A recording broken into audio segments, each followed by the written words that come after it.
नमस्कार प्यारे साथियों।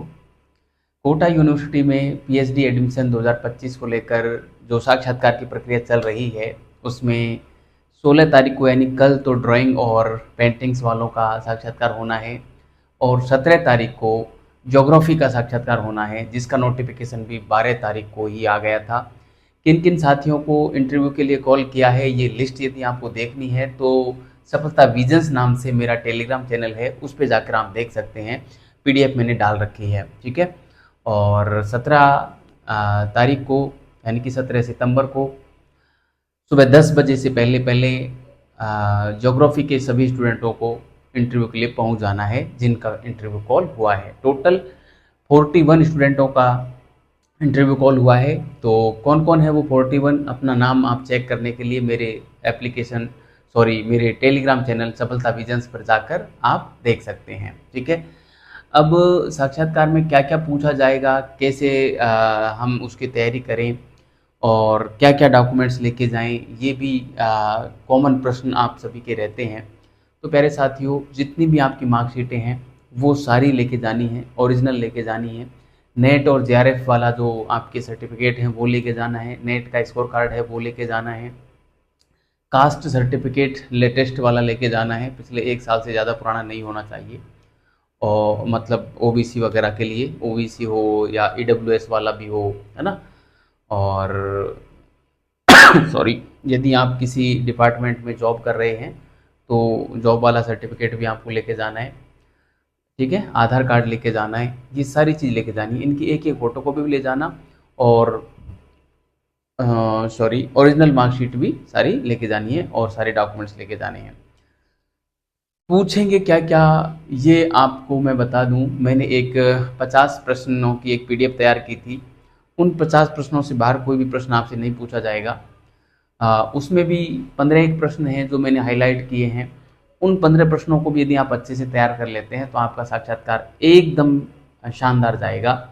वो पीडीएफ मिलेगी आपको मेरी एप्लीकेशन पे, उसका नाम भी सफलता विजन्स है, यानी गूगल प्ले स्टोर पे यदि आप सफलता विजन्स सर्च करोगे तो आ जाएगा। सफलता विजन्स सर्च करना है ना, या वीडियो के डिस्क्रिप्शन में मैं एप्लीकेशन का लिंक डाल दूंगा, उस पर क्लिक करके आप सीधे एप्लीकेशन में चले जाना और वहाँ से वो पीडीएफ तैयार कर लेना, वो ले लेना और उस पीडीएफ के प्रश्नों को तैयार कर लेना। आपका काम बढ़िया तरीके से हो जाएगा, ठीक है। 11 रुपये मैंने उस पीडीएफ का प्राइस भी रखा है, मैं आपको बता देता हूँ। उस पीडीएफ में और भी बहुत सारी चीज़ें हैं, जैसे हमारा ड्रेस कोड क्या होना चाहिए और हमारे जूते कैसे होने चाहिए, हमारे बालों की स्टाइल क्या होनी चाहिए, हाथ में घड़ी हो तो कैसी हो, टाई हो तो कैसी हो, रूम में एंट्री मारे तो कैसे मारें, बाहर निकले तो कैसे निकलें, जवाब देना है तो कैसे देना है, आई कांटेक्ट कैसा हो, तमाम सारी जो है इंटरव्यू से संबंधित टिप्स मैंने इसमें डाल रखी हैं।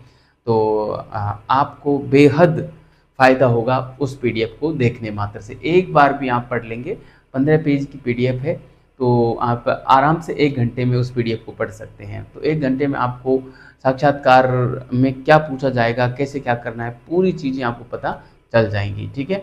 तो ध्यान रखना, वीडियो के डिस्क्रिप्शन में मैं लिंक डाल दूंगा, उस पर क्लिक करके और आप सीधा तैयार कर सकते हैं, पीडीएफ ले सकते हैं और उनके प्रश्नों को तैयार कर सकते हैं। पीडीएफ के में क्या प्रश्न है और जनरली साक्षात्कार में क्या प्रश्न पूछे जाते हैं।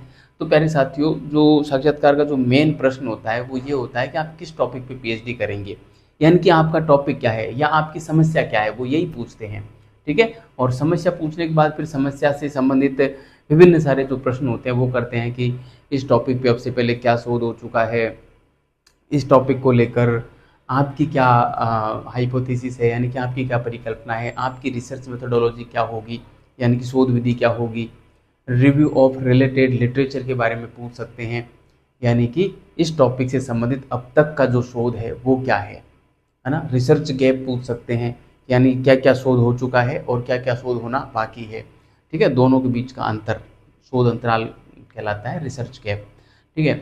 तो सॉरी, इसके अलावा आपसे स्रोत के बारे में पूछा जा सकता है कि आपके शोध के दौरान जो स्रोत रहेंगे वो क्या रहेंगे, ठीक है। तो ये सारी चीज़ें आपको तैयार कर लेनी है और ये तैयार करने के लिए आपको एक रिसर्च प्रपोजल बनाना पड़ेगा। रिसर्च प्रपोजल यदि आप बना लेते हैं तो इन तमाम प्रश्नों के जवाब दे पाएंगे। और मैंने जो 50 प्रश्नों वाली एक पीडीएफ बनाई है, उस पीडीएफ के भी सारे प्रश्नों का जवाब आप तभी तैयार कर सकते हैं जब एक रिसर्च प्रपोजल बनाएंगे, ठीक है।